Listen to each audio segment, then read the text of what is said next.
Hi, and welcome to day 4 of our 21-day Gospel Challenge. Today, the Good News Report from John chapter 4 is found in verse 14, where Jesus speaks to the Samaritan woman who he happens to converse with at the well. And he says to her, "Whoever drinks of the water that I will give him will never be thirsty again.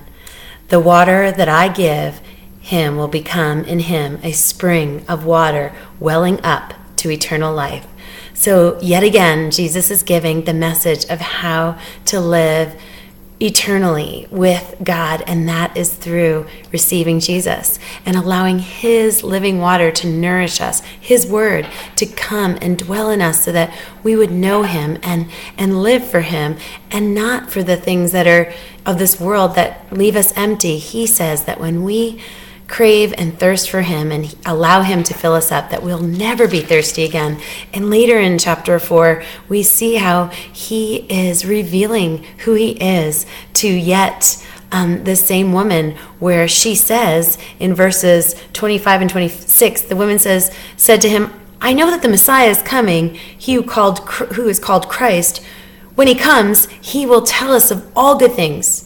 Jesus said to her right there, "I, who speak to you, am he."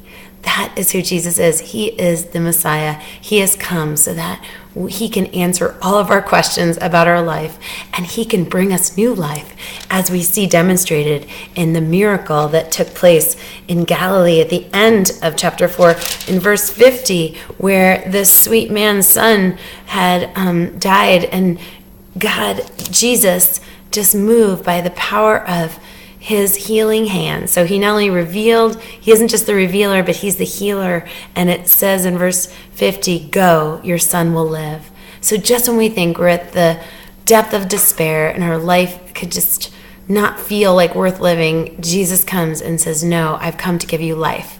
And here's an example of how he is a life giver. What things that seem dead, he wants to bring to life again. So that's what he desires for us, that we would never be thirsty for anything other than him, so that we can have that refreshment daily on our way to living eternally with him. So hope you're encouraged by today's Good News Report. I look forward to seeing you tomorrow as we continue our 21-day Gospel Challenge. Thanks. Bye.